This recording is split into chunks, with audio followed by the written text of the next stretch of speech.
የታድሶ ሰውን በሚል አብረን እንካፈላለን። የምን ሰውን በሚል የታድሶ ሰውን በሚል ወይም ታድሶ አምጪ ትውልድ ሁን በሚል ትንሽ እግዚአብሔር ቃል እንከፋፈልና በደንብ የእግዚአብሔር ቃል እንከፋፈልና በደንብ እንጸልያለን። ታድሶ የምናመጣ ሰዎች እንድንሆን ማለት ነው። ስለዚህ በዘመናት መካከል በመጽሐፍ ቅዱስ ላይ ታድሶን ያመጡ ሰዎች አሉ። እንዴት አድርገው ታድሶ እንዳመጡ ሁላችንም በደንብ በኋላ እናያለን። ታድሶ ዝም ብሎ መምጣት አይችልም። እነሱ እንዴት እንዳመጡ በምን ላይ እንደጨከኑ በሕይወታቸው ላይ ተወራርዶ ነው እንጂ ታድሶን ያመጡ ዝም ብሎ አይደለም። ታድሶ ዝም ብሎ አይመጣም። ቤታችሁን ለማሳደስ ስትፈልጉ ከቤታችሁ ሳው ታድሶ ስታስቡ ከቤታችሁ ጀምሩ። ስለ ታድሶ ስነሳ ከቤታችሁ ጀምሩ። እቤት ሲታደስ፣ ቀለም ሲቀባ፣ ኮርኒስ ሲፈርስ፣ እንደገና ደግሞ ጓዳችሁ ስታድሱ፣ ሶፋችሁን ስታወጡ፣ ቀለም ስትቀቡ፣ ቆሻሻ ጠርጋችሁ ስታወጡ ብዙ ላብ ትሸታላችሁ፣ ዋጋ ትከፍላላችሁ፣ ትደክማላችሁ። ከዛ በኋላ ደግሞ ብዙ ካሳደሳችሁ በኋላ እንደገና ደግሞ ትታጠባላችሁ። ቤታችሁን ካሳደሳችሁ በኋላ ራሳችሁን ደግሞ መጨረሻ ላይ ትታጠባላችሁ፣ ራሳችሁን ታድሳላችሁ። በነገራችን ታድሶ ደግሞ ጭካኔ ይፈልጋል፣ ዋጋ መክፈል ይጠይቃል። ታድሶ መሰዋት ይፈልጋል፣ እንድትሰውበት ይፈልጋል፣ ዋጋ እንድትከፍሉ ይፈልጋል። ከዛ መካከል በዘመናት መካከል በብሉይ ኪዳን ታድሶ ያመጡ ሰዎች አሉ። እንዴት አድርጎ ነው ታድሶን በከተማ ላይ፣ ታድሶ በምድሪቱ ላይ፣ ታድሶ ቤተክርስቲያን ላይ፣ ታድሶ ደግሞ በሕይወታቸው ላይ፣ ታድሶ በትዳራቸው ላይ፣ ታድሶ በሕይወታቸው በአገልግሎታቸው ላይ እንዴት አድርጎ እንዳመጡ እናያለን። አንዳንድ ጊዜ ታድሶ የሚመጣባቸው መንገዶች ከመጽሐፍ ቅዱስ ላይ ከውድቀታቸው የምንማርባቸው አባቶቻችን ነቢያቶች፣ ነገሥታቶች አሉ። ከልጆቻቸው የምንማርባቸው ሰዎች አሉ። ታድሶ ሲመጣ ምን ይመጣል? ምን ይሆናል? ታድሶ እንዴት እናምጣ ብለው እናያለን። ለሰው አንጋፋ በብሉይ ኪዳን ላይ በጣም ታዋቂ የአብያ ልጅ አሳ ታድሶን ያመጣው ከብዙዎች አንደኛው በቁጥር አንድ ተብሎ የሚጠራው አሳ ደግሞ ታድሶ እንዴት እንዳመጣ በአባቱ ዘመን አባቱ አብያ የሳሳላቸው እሱ ደግሞ እንዴት አድርጎ ታድሶን እንዳመጣ እንዴት አድርጎ እንዳፈረሳቸው መፍረስ የሚገባው ነገሮችን በማፍረስ ማስወገድ የሚገባው ነገር በማስወገድ አሳ ታድሶን አምጥቷል። የአሳ የስሙ ትርጉም ራሱ ፈዋሽ የሚል ስያሜ ይዟል። ፈዋሽ ወይ ደግሞ ድነት ወይ ደግሞ የሚያክም ወይ ደግሞ የሚፈውስ የሚል የስሙ ትርጉም ይዟል። በአንደኛ ነገሥት ምዕራፍ 15 ቁጥር 9 ላይ አሳ ታገኛላችሁ። በይሁዳ ላይ እንዴት እንደነገሰ አንደኛ ነገሥት ምዕራፍ 15 ቁጥር 9 ላይ በዋናነት ይታወቃል። 41 ዓመት በይሁዳ ላይ እንደነገሰ የታወቀ ነው። አብያ ምዕራፍ 14 ላይ በሁለተኛ ዜና ላይ እና በሁለተኛ ዜና 15 ላይ ምዕራፍ 14 እና 15 ላይ በትኩረት ስታዩ አባቱ አብያ እንዳንቀላፋ በሱ ምድር እሱ እንደነገሰ የሚታወቅ ነው። ታድሶ የሚመጣባቸው አብያ እንዴት አድርጎ በከተማ ላይ ታድሶ እንዳመጣ፣ ድልን እንዳመጣ፣ ሰላምን እንዳመጣ፣ እረፍትን እንዳመጣ እናያለን። ዛሬም በእኛ ዘመን በእኛ ቤተክርስቲያን ላይ ታድሶ ይምጣ። አሜን። እጃችሁ ከፍ አድርጉና ጌታ ሆይ በሉት። ለነገርስ አልሰማችሁ? ጌታ ሆይ በሉት። እኔንም በሉት እንደ አሳ ታድሶን አምጪ አድርገኝ በሉት። አልሰማሁ? አፋችሁ ወተና እኔንም በሉት።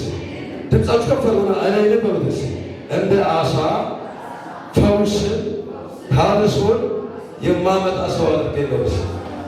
ምዕራፍ 14 እና ምዕራፍ 15 አያይሽ ነው ማካፈለው። ምዕራፍ 14 ላይ ቁጥር 1 ላይ እንደዚህ ይላል፣ አብያ ከአባቶቹ ጋር አንቀላፋ፣ በዳዊት ከተማ ቀበሩት፣ ልጁም አሳ በእርሱ ፈንታ ነገሰ። በእርሱም ዘመን ምድሪቱ 10 ዓመት ያህል አረፈች ይልና እንዲህ ይላል፣ አሳ በአምላኩ በእግዚአብሔር ፊት መልካምና ቅን ነገር አደረገ።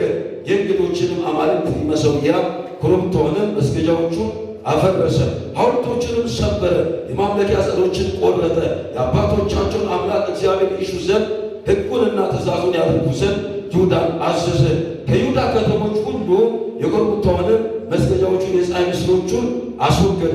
መንግሥቱ በእርሱ ስር በሰላም ተቀመጠች ይልና በይሁዳም ይላል ምሽጎች ከተሞችን ሠራ። እግዚአብሔር ዕረፍት ስለሰጠው ምድሪቱ ጸጥ ብላ ነበረ። በዚያ ዘመን ሰልፍ አልነበረም። ይሁዳንም እነዚህ ከተሞች እንሥራ፣ ቅጥርም፣ ግንብ፣ መስገጃዎችን፣ መወርወሪያዎቹንም እናድርግባቸው። አምላካችን እግዚአብሔር ስለፈለግነው ምድሪቱ ገና በፊታችን ናት፣ እኛም ፈልገነዋል፣ እርሱ በዙሪያችን ዕረፍት ሰጥቶናል አለ። እነርሱም ሠሩ፣ አከናወኑ። ለአሳም እያለ ስጦታ እንዳመጡ ይናገራል። አብያ የአሳ አባት ነው። አሳ ደግሞ የአብያ ልጅ ነው። አብያ የሳሳቸው ብዙ ነገሮች አሉ፣ የተዋቸው ብዙ ነገሮች አሉ። በአብያ መንግሥት ሳስቶ የተዋቸው ነገሮች ነበሩና ልክ አሳ ልጁ በሱ ፈንታ ከነገሰ በኋላ የመጀመሪያ ያደረገው ነገር ምንድን ነው? በአምላኩ በእግዚአብሔር ፊት መልካምንና ቅንን አደረገ። ሰዎች በምድራቸው ላይ ነገሥታቶች ምድር እንድታርፍ፣ ሰዎች እንዲያልፉ፣ ትውልድ እንዲያልፍ፣ ቤተክርስቲያን እንዲያልፍ ሰው ምን ማድረግ አለበት?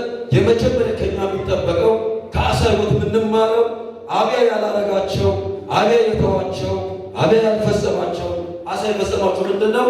በዘመኑ ላይ አሳ የመጀመሪያ መልካምና ቅን የሆነው ነገር አደረገ። ዛሬ እኛም እንደ አሳ መልካምና ቅን ነገር እንድናደርግ ጌታ ይርዳን። አሜን፣ አሜን፣ አሜን። በደንብ አሜን በሉ። እጃችሁ ከፈሩና ዛሬ በሉት እስኪ እኔም በሉት እንደ አሳ መልካምንና ቅን የሆነውን ነገር አደርጋለሁ። ከተማዬን አድሳለሁ በሉት እስኪ፣ ምድሬን አድሳለሁ በሉት እስኪ። አዎ ዛሬ እድሳት ሲሆን ያማል። ብዙ ያማችሁ ነገር በኋላ ልንሰማው ስለምንችል ክብር ለኢየሱስ ይሁን። ጥርጊያ ይካሄዳል ዛሬ። ጌታ የተባረከ ይሁን። ታድሶ ይምጣ ዝም ብሎ መዘመር መጨመር አይቻልም። የመጀመሪያ ከኛ የሚጠበቀው እንደ አሳ መልካምንና ቅን የሆነውን ነገር በማድረግ ነው ምድር እንድታርፍ። አያችሁ፣ ዘረኝነት የጀመረው ከቤተክርስቲያን ነው። ግድያ የጀመረው ከቤተክርስቲያን ነው። ጦርነት የጀመረው ከቤተክርስቲያን ነው። መከፋፈል የጀመረው ከቤተክርስቲያን ነው። አሁንም ሰላም የሚመጣው ከቤተክርስቲያን ነው። ከሌላ እንዳትጠብቁ። ቤተክርስቲያን ስትፈወስ ሌላው ነገር ይፈወሳል፣ እረፍት ይመጣል። በአሳ ዘመን ምድሪቱ 10 ዓመት ያህል አረፈች ይላል። የማረፍ የሚቻለው የመጀመሪያው ነገር መልካምና ቅን ነገር ስናደርግ ነው። ቅንነት ሲኖረን ነው። መልካም ነገር ሲኖረን ነው። አሊያ ጸሎታችን ከንቱ ይሆናል። ተመልከቱ፣ እንዲህ ነው የሚለው በእሱ ዘመን ምድሪቱ ስንት ዓመት አረፈች? ነገር ያልታወቁ ሰዎች ሲከለጋ ስንት ዓመት አረፈች ይላል። ምድሪቱ ምን አለ? ስንት ዓመት? ኧረ ተናገሩ፣ ሲድገሙና በሉ። በኢየሱስም ለዕረፍታቸው ምክንያት ያደርጋቸው። ኧረ በደንብ አሜን።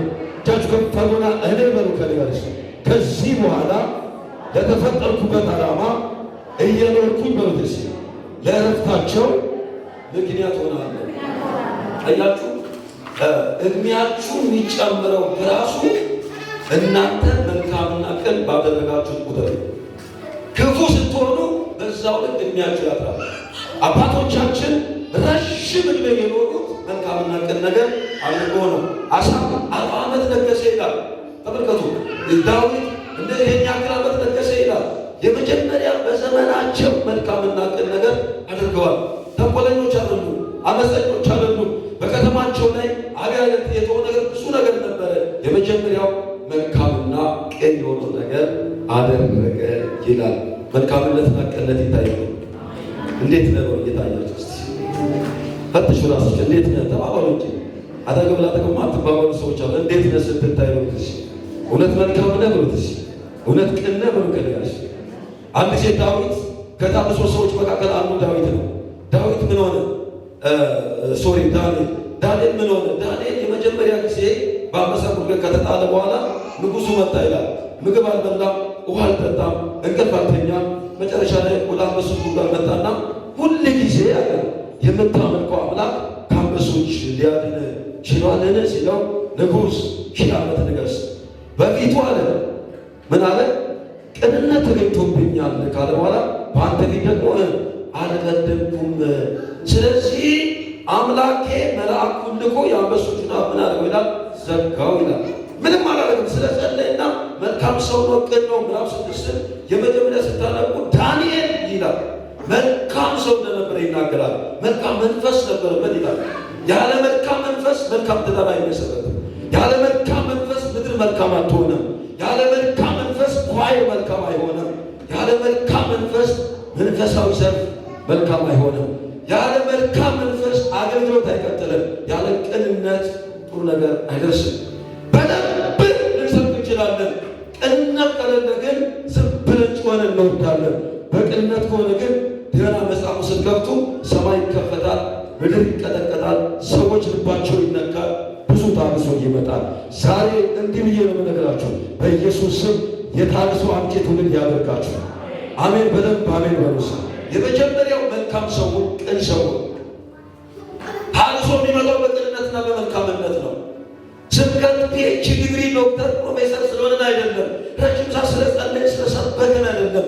ዝም ብለን እኔ በጣም ቅድም የጠቀስኩላችሁ እና አባቶቻችን እነዚህ ሲሰሙ ሲናገሩ የሰበኩትን ያነበቡትን ቃል ለመስጠት እንኳን ተመልሶ ሲጠፋባቸው እናያለን። ግን ገና ሲቆሙ የመጀመሪያ ገና እንደቆሙ እንዲህ ነው የሚሆነው። እኔ በጣም ሰሞኑን አንድ ነገር ሰማሁ። በጉራጌ መቻ ወረዳ ይመስለኛልና አንድ ወንድማችን ሲነግረኝ ነበረ። የሚያውቁት ሀገር ወደ ዓለም ሁሉ ሂዱ ወንጌል ለፍጥረት ስበኩ ይላል። ለቆመቁት ሁሉ ወደ ዓለም ሁሉ ሂዱ ወንጌል ለፍጥረት ስበኩ ነው። ስብከት ሁሌ ይሄ ነው። ከዛ ሌላ ቀን ደግሞ ካገኛችሁ በልጁ የሚያምን የዘላለም ሕይወት እንዲኖረው እግዚአብሔር አንድ ልጅ ስለሰጠ ሶስተኛው ደግሞ ሮሜ ላይ ይላል። በቃ ለገዛ ልጁ ያራራለት እንዲያደርግ በቃ ከዛ ውጭ ሌላ ሶስት ቃል ነው። ገና ሲቆም ግን በቃ አባባ እንትና ቆሙ እየተባለ መናፍስቶች በሩ መንገድ ለቀው ይወጣሉ። ለምን ነው ሲባል ሕይወት ነው፣ ቅንነት ነው፣ መልካምነት ነው። አሊያስ እኛ ቅን ካልሆነ መልካም ካልሆነ ታድሶ አይመጣም። አያችሁ ሮሜ እንደገና ደግሞ ምንድን ነው ብዙ ነገር ልንጠቅስ እንችላለን። ዛሬ በኢየሱስ ስም የታድሶ ምክንያት ያደርገን። አሜን። በደንብ አሜን በሉት። ዛሬ በኢየሱስ ስም የታድሶ ምክንያቶች ያደርጋችሁ። እጃችሁ ከፍ አድርጉና ከኔ ጋር ጌታ ሆይ በሉት። እኔም እንደ አባቶቼ በሉት ለታድሶ በሉት ምክንያት ሆናለሁ በሉት። ለትውልድ በሉት ምክንያት ሆናለሁ በሉት። የምናቸው የእረፍታቸው ምክንያት አሜን። ገና ሲቆሙ አጋንንት ይጫጫ። እኔ ትዝ ይለኛል በልጅነቴ ነውና አንድ ቃል ሰማሁ። አንድ ቃል የሰማሁት እነዛ አባቶች የሚያሳልፉት በጸሎት ብቻ ነው እና በጣም ቀን ነው። ቤተክርስቲያን መሬት ከፍቶ ሰጥቷል። በዛ ከተማ ላይ መሬቱ ሰጥቷል። ወደ 200 ካሬ ሜትር እስከ 300 ቢሆን ለቤተክርስቲያን መስጠት ይሰጣል እና ሁሌ ይጸልያል። ቅን ነው በጣም እሳቸው ካሉ ያስታውቃል እና አየሩ ገና ሲወጡ በቃ እንትን አለ አጋንንት ጋር በቃ ምንም በቃ ገና ሲመጣ ጩናውታ እጅ ጭሩ ምናምን አለ ገና ሲመጣ መርገም ስሙት ካለበት በቃ እዚህ አካባቢ ስሙት መንፈሳ ይገርማኛል ብሎ ከዛ ሲመጣ ገና ሲቃው ጮይ ተመልከቱ። አልተቀላቀለማ ቅንነት መልካምነት እኛስ ተቀላቅለን እናቃለን። በኢየሱስም ዛሬ በዚህ ቃል መነቀል የሚገባው ነገር ይነቀል። ጮና በደንብ አሜን በሉት። ዛሬ በሉት እሺ፣ እኔ በሉት እሺ፣ በመልካምነትና በቅንነት እኖራለሁ በሉት። አሳ ታድሶ ያመጣው መልካም ሰው ነው፣ ቅን ሰው ነው። ሁለተኛ ምንድን ያደረገው? ሁለተኛ ምንድን ያደረገው ልንገራችሁ። ቁጥር 2 ላይ በአምላኩ በእግዚአብሔር ፊት መልካም ቅን ነገር አደረገኝና የእንግዶችን አማልክት መሠዊያ፣ ኮረብታዎችን፣ መስገጃዎችን፣ ሐውልቶችን ሰበረንና የማምለኪያ ዐፀዶችን ቆረጠ። የአባቶቻቸውን አምላክ ይሹ ዘንድ ሕጉን ትእዛዙን ያደርጉ ዘንድ ይሁዳን አዘዘ ይላል። ሁለተኛው ነገር ማስወገድ የሚገባው ነገር በሙሉ ምን አደረገ ይላል? አስወገደ። አያችሁ፣ ማስወገድ የሚገባው ነገር ካላስወገደ ታድሶ አይመጣም። መነቀል የሚገባው ነገር ካልነቀል ታድሶ አይመጣም። መሰበር የሚገባው ነገር ካልሰበር ነው ታድሶ ሊመጣ አይችልም። ዛሬ ታድሶ ምክንያት ያደርገን። አሜን አሜን አሜን። ጃት ከፈረና ጌታ ሆይ በልከንጋሽ ዛሬ በመትሲ ከኔ የሚጠበቀው አንድና አንድ ነገር ነው። ማስወገድ የሚገባኝን አስወግዳለሁ ማለት ነው። 15ኛው ምዕራፍ ላይ ቁጥር 16 ያነብልኛል። በአዲሱ መደበኛ ትርጉም ነው የምታነብልኝ እና መሰበር የሚገባው ነገር ካልሰበራችሁ ይወላችሁ ሐውልቶችን ሰበረ፣ መቆረጥ የሚገባው ነገር ቆረጠ፣ የፀሐይ ምስሎችን ምን አደረገ? ሰበረ። ከመንግስቱ ላይ እግዚአብሔር እንዳይመጣ፣ ክብሩ እንዳይገለጥ፣ ህልውናው እንዳይመጣ፣ የጌታ መንፈስ እንዳይገለጥ የሚከለክለው ነገር ሁሉ ምን አደረገ ይላል? አስወገዳቸው ይላል። እውነት ዛሬ አስወግደናል? እውነት ዝም ብለን የምንጠራው ዛሬ ማስወገድ የሚገባቸው ነገሮች አስወግደናል። እውነት በቤታችን ላይ አንዳንድ እንግዳ ጠርታችሁ ሶፋችሁ ወደ ውጭ አይወጣም። እንግዳ ጠርታችሁ ጀበናችሁ ሳሎን ላይ ወንበር ላይ አይቀመጥም። እንግዳ ጠርታችሁ ፖፖችሁ ሳሎን አምጥታችሁ የሚገባ የሚሸት ነገር የታሳታዘሉ አትቀመጡ። እንግዳ ጠርታችሁ የሚያስጠላ ነገር ሳሎናችሁ አታስቀምጡ። ታጸዳላችሁ። እኛ ግን የእግዚአብሔር ክብር ወይና የእግዚአብሔር መንፈስ ወይና አይመጣም።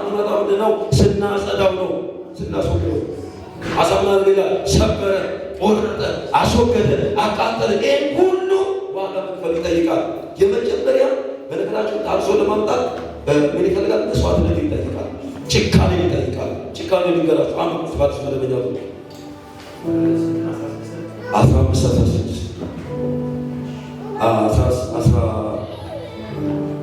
15 በጣም በሚገርም ሁኔታ አሳ በምን ላይ ተጨከረ?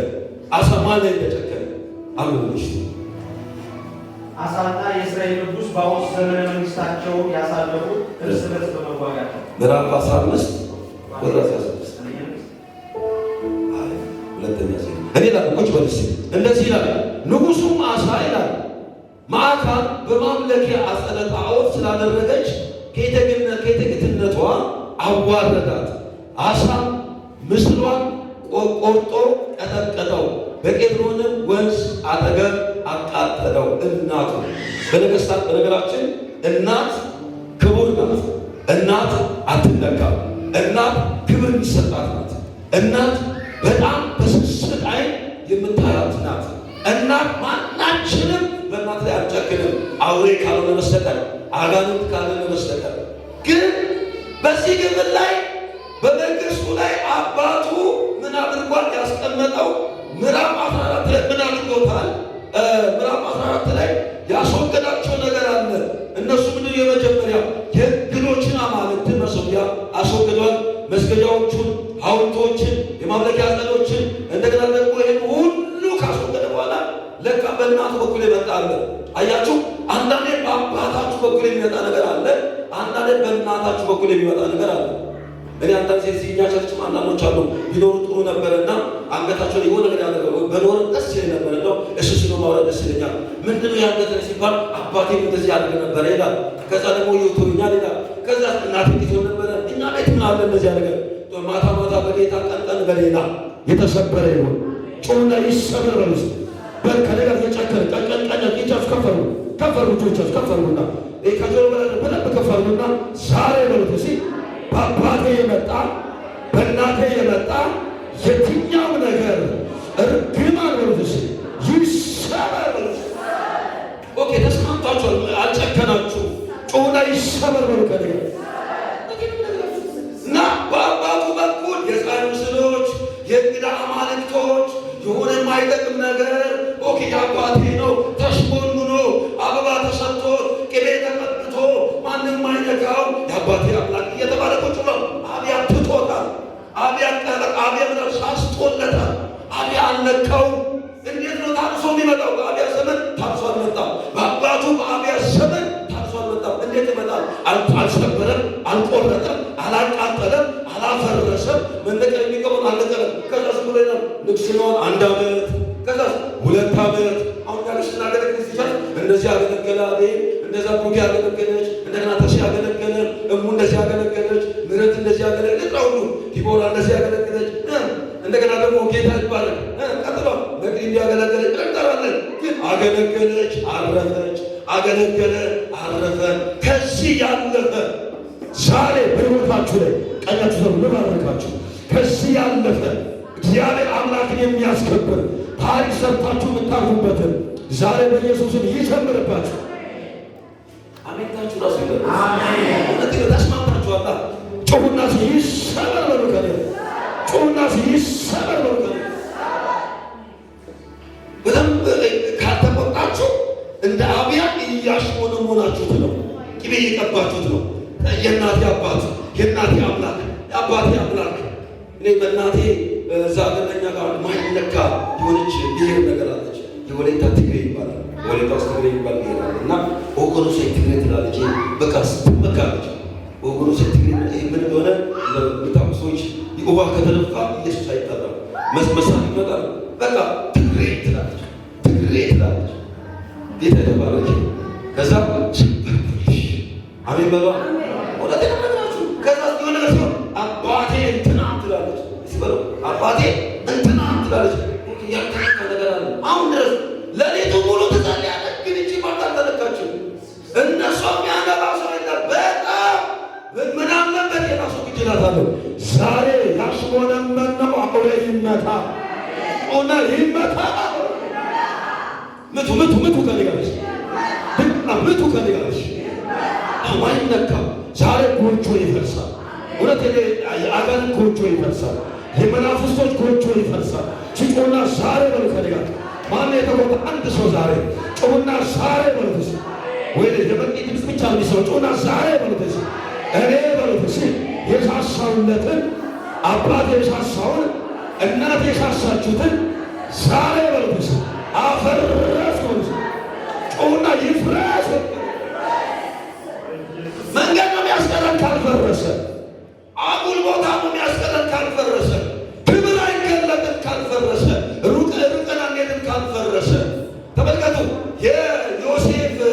ዮሴፍን የወለደች የዮሴፍ እናት ራሔል የአባቷን አማልክት ይዛ ነው የመጣችው። አባቷ እኮ ጌታ ማምለክ ነበረበት። ያዕቆብን ተመልከቱ። በጣም የገረመኝ ያዕቆብ ያገባት ራሔል እግዚአብሔር የምትፈራ የያዕቆብን አምላክ የምታመልክ። ከዛ ግን እኔ እግዚአብሔር ባርኮኛል፣ የአባቶች ፊት እንደቀድሞ አይደለም፣ እኔ በቃ እግዚአብሔር ተናግሮኛል፣ የአባቶች አምላክ ከኔ ጋር ነው፣ ወደ አገሬ እወጣለሁ ምናምን ብሎ በጎች ነቁጣ ሸመልመሌ ሽንጉርጉሩን ይዞ ሲወጣ መጨረሻ ላይ ምን አደረገች? ምኑ ላይ ተቀመጠች? ተሻ ጊዜ ቆልቻ ለምን አለ? እርም አለ፣ ጣዖት አለ። የማን? የላባ ጣዖት። የላባ ጣዖት ይዛ ወጣለች። አባቷ እያመለከ ያለውን ይዛ ነው ወጣችው። እንዴት ነው ታርሶ የሚመጣው? እንዴት ነው ነፍስ የሚቀጥለው? እንዴት ነው ህይወት የሚቀጥለው? እንዴት ነው አገልግሎት የሚቀጥለው? እንዴት ነው ክብር የሚቀጥለው? ለምንድን ነው አገልጋዮች ትናንትና ከፍ ዛሬ ዝቅ፣ ትናንትና በኃይል ዛሬ በቀዝቃዛ? ለምንድን ነው? ተመልከቱ። ከዛ መጨረሻ እንደዚህ ሆነ። እቺ ሴት መጨረሻ ላይ ላባ እያሻደረው ያቆም ለመታስፈልግ እኔ አባቶች እንደዚህ ብሎኛል፣ እንደዚህ ማታ ተናግሮኛል፣ ገስጾኛል፣ አይደለም መምታት በቃላት ተናገር ብሎኛል ምናምን አለውና እንሳ ሲባል እኔ ከቤቴ የተወሰነው ጣዖቴን አምላኬን ስጡ። ሁሉም ሲፈለግ ምን አለ? ሁሉም ሲፈለግ እኔ አልወሰድኩም፣ ራሔልም እኔ አልወሰድኩም፣ ልያም እኔ አልወሰድኩም፣ ይሁዳ እኔ አልወሰድኩም። ዮሴፍ ነው ሕፃን ነበረ። ቢንያምን ወልዳ ቢንያምን አረገዘችና እየወለደች ነው የሞተችው። ስትሞት ምጧ ሲበዛ ቤቢ ያለች። ከዛ አባቱ ቢንያም ቀኝ እጅ ለማለት መጨረሻ ላይ ተፈጠረ። እዛ ላይ ቁጭ አለችና የሴት ወግ ይዞኛል፣ በዛኛው ዓለም ማኑስትሬሽን ይባላል። ልክ እንደዛ የያዘ ሰው ምን ሆነ? አይንቀሳቀስም፣ ምን አይልም። በቃ የሴት ወግ ይዞኛል በላይ ቁጭ ብያለሁ፣ መንቀሳቀስ ለምንድን ነው? የሴት ወግ ይዟ ሳይሆን በአባቷ ጣዖት ላይ ቁጭ ብላለች። እርጉዝ ናት፣ ከፊት እርጉዝ ናት። ቢንያምን አርግዛለች። መጀመሪያ ዮሴፍን ወልዳለች። ቀጥሎ ደግሞ እዚህ ጋር የአባቷን አምላክ ጣዖቷን አስቀምጣለች። ከዛ በፍጹም አልወሰድኩም፣ በፍጹም ያ ሰው ሙት ይሁን ተባብለው ሄዱ። ከዛ ትንሽ ከሄዱ በኋላ ላባ ወደ ሀገሩ ሄደ። ያዕቆብና ሁለቱ ሄዱ። ከሄዱ በኋላ መጨረሻ ተፈጠረ። እሷ ቢንያምን እየወለደች ሞተች። እድሜ አልቀጠለም። ከኔ ጋር የጨከነ በአባታችን የመጣ በእናታችን የመጣ እኛም ተከትሎ የመጣ ልክ እንደ ላባ ቤተሰብ ዛሬ እንደ ልያ እንደ ራሔል እንደ ራሔል በመንገድ ሊያስቀራቸው ወጣ። ዛሬ አናቱ ይመታ። ዛሬ ጣዖት ይፍረስ። ዛሬ ጣዖት ይፍረስ። ጩኹና ይፍረስ። አብዙ ከሊጋልስ በእግዚአብሔር ቤት ቁጭ ያለ በዝማሬ የተሸፈነ በባንክ የተሸፈነ በብዙ ዝልያ የተሸፈነ በአዋራ የተሸፈነ በስብከት ብዛት በጥቅሳጥቅሶች የተሸፈነ ነገር ግን ክብር የሌለበት አዋራ የበዛበት የእግዚአብሔር ክብር ማይገለጥበት ዛሬ ከሕይወታችን ላይ ይነሳ። ፍጩና ይነሳ። በባንድ አንሱ ይነሳ። ዛሬ ታርሶ መምጣት አለ። ጮና ይነሳ በርከደ ሸለበበበበገቴ አሊቤና አሳካባ ከሌላ ይነሳ በርከደ ከቤቴ ላይ በርኩስ ከኑሮ ላይ በርኩስ ይነሳ በርኩስ። እኔ መቀጠል ፈልጋለሁ። እኔ ማገልገል ፈልጋለሁ። እኔ ፈልጋለሁ። ምን ያደርግልኛል? በአባቷ ጣዖት ላይ ቁጭ ብላ በአባቷ ጣዖት ላይ ቁጭ ብላ ምን የሚል ውሸት ማስመሰል። የሴት ወግ ይዞኛል፣ እኔ የሴት ወግ ይዞኛል፣ መቀመጥ መነሳት አልችልም፣ አልቀጥልችም። ከዛ በኋላ እግዚአብሔር ያዛት፣ እሱንም ያዘው፣ ያዕቆብንም ያዘው። አንቀጥልም። ምዕራፍ አለ፣ የሚዘጋበት ምዕራፍ አለ፣ ማንቀጥልበት ምዕራፍ አለ፣ የምንያዝበት ምዕራፍ አለ። ማንም አይደርስብን፣ ማንም አይደርስብን ምዕራፍ አለ። ዶክተር አይዝም። ተመልከቱ፣ የትኛውም ሐኪሞች ማይዙ ምዕራፎች አሉ። ቶሎ እንሳካ መምጣት እንዴት ነው ነገራችሁ? እሷን ገደላትና እግዚአብሔር ያዕቆብ ጋር መጣ። አሁን እኔ ከአንተ ጋር ኪዳን መልሰው ይዛ የመጣችሁ ጣዖት አለ፣ ጉትቻ አለ። ይሄ ካላወለቃችሁ ካልቀበራችሁ እኔ ከነገር አልቀጥልም አለ። ከዛ ያዕቆብ ሰበሰበና በሴኬም ምን አለ ይላል? ቀበረው ይላል። ዛሬ ተገን ይቀበረልን፣ ዛሬ ይቀበር። ዛሬ የኢትዮጵያ ህልውና የዘጋ የኢትዮጵያን ወንጌላዊ አማኞች ቤተክርስቲያን ህልውና ያቸው በየእርም የሆነ ነገር ዛሬ ይነሳ። ጮና ይነሳ። በልከሬ በልበል እንደ ኢትዮጵያ ነው ስሙ፣ እንደ ኢትዮጵያ ስሙ፣ እንደ ቤተክርስቲያን ስሙ። ከኔ ጋር ሆነ አታካታ ጮና ይነሳ። በልከሬ ዛሬ ከቤተክርስቲያን ይጀምራል፣ ከዚህ ይጀምራል፣ ከሰፈር ይጀምራል፣ ወደ ኢትዮጵያ ይቀጥላል። ጮና ይቀጥላል። በልከሬ ጋር አንዴት ምዕራፍ አለ፣ የምንያዝበት ምዕራፍ አለ። ከእጇና መልጥም አያችሁ። ካሜራ ራሱ አንዳንዴ ይስታል። ሴፍቲ ካሜራ አንዳንዴ ይስታል። ሴፍቲ ካሜራ ይወላችሁ በሶስት መንገድ ሊስት ይችላል። የመጀመሪያ ሰዎች ማብራትን ምን ካላረጉ ካላበሩበት፣ ሁለተኛ ማብራቱ ጨለማ ከሆነ አሁን ደግሞ ጨለማ ለሚሰራ መጥቷል የተባለ ነው። ተመልከቱ፣ የሰው ካሜራ ይሳሳታል፣ የእግዚአብሔር ካሜራ ይሳሳታል። እንዳትያዝ ዛሬ አንድ ነገር ነው ነገራችሁ። እጃችሁ ከፍ አድርጉና ዛሬ ከሌላ ይወገድ ነው እሱ አሰማው ድገሙና በሉ ከሌላሽ ድገሙና በሉ ይወገድ በሉ ከሌላ በባንዳ ይሸፍ ተሸፍኖ አይቀጠልም። በዝማሬ በጥቅስ ብዛት አንቀጥላትም። ምን እያዝበት ታድሶ የሚመጣው በዚህ ነው። ራሔል በምጥ ሞተች። አቤት የጌታ ራሔል ማለት ራሔል በምጥ ሞተች። ዮሴፍን ለመውለድ ረጅም ዘመን የጸለየችው ይጨምርልኝ ብላ ሰው ዮሴፍ ይሰይማ ቢንያምን አረገዘች። የቢንያምን ግን አይኗን አይታ አላሳደገችም። ለምን ይሆናል? እድሜያችን ይርዘም፣ እናገልግል፣ ኖረን ሞተ ከሚባል ሕይወት እንውጣ፣ ታድሶ እናምጣ። እግዚአብሔር በምድር ላይ በክብሩ አይደራደርም። አሜን በለዋል። እንዴት በደንብ አሜን በሉስ። ያሰቡትን አንተ ታድሶ አምጪ ትውልድ በሉት። በሉ ነገራሽ ምዕራፍ 14 ላይ አባቱ ኤሳውን አስወገደ። ምዕራፍ 15 ላይ ቁጥር 16 ላይ አዲስ መደበኛ ትርጉም የለም ማለት ነው። እሺ አንብብልኝ ሰው አዲስ መደበኛ ትርጉም እንዲነበብ ነው የፈለግኩት። በጣም የገረመኝ ነገር አባቱ ሞሻሹ ያስቀመጠው ካስወገደ በኋላ እናቱን ራሷ እንዴት ነው አንብብልኝ። እንዲሁም ንጉሡ አሳ አስጠያፊዋ በሉ ከሊማ ወይ አስጠያፊ ነገር ዛሬ ይወገድ። በእናታቸው አሜን በሉ። ዛሬ ሊለምናችሁ ዛሬ ይወገድ በሉ ከሊማ እጃችሁ ከፍ ዛሬ በሉ ከሊማ አልሰማው ዛሬ በሉ። አስጠያፊ ነገር ከሕይወቴ ላይ ከኑሮዬ ላይ ይወገድ በሉ። ለማላቄስ አንድ የምታጨጨበ ለጌታ ክብር የእውነት እንደ ይሄ ሸረሪት እንዳደረው እንደዚህ እንደሚያደረው አይነት ነገር ሲጠርጋ ያለው ከሕይወታችሁ ላይ ደስ ይበላችሁ። የተቀበላችሁ ዛሬ ታድሶ ይጀምራል። ዛሬ በከባድ ደመና በቤታችሁ ይመጣል። ይህና ማት በከባድ ደመና በቤታችሁ ይመጣል። በከባድ ክብር ሊቀስፋችሁ አላወራም። እግዚአብሔር ሊገላችሁ አላወራም። ይሄንን ቃል ሊያጠፋችሁ እድሜያችሁ ሊያሳጥር አላወራም። ይሄንን ቃል እግዚአብሔር እንደገና ታድሶ በሕይወታችሁ ያመጣል። እያወዛወዛችሁ ታድሶ ይሆናል። ጮና ታድሶ ይሆናል። ስላስጠያፊው እሺ፣ ግን ምንድናት? እናቱ ናት። ቀጥልሽ ለአስጠያፊዋ የአሻራ ጣዖት የአላስጠያፊያ የአሻራ ታቦት ማን? በእናቱ በኩል እናቱ ያስቀመጠችው። እሺ አምድ በማቆሟ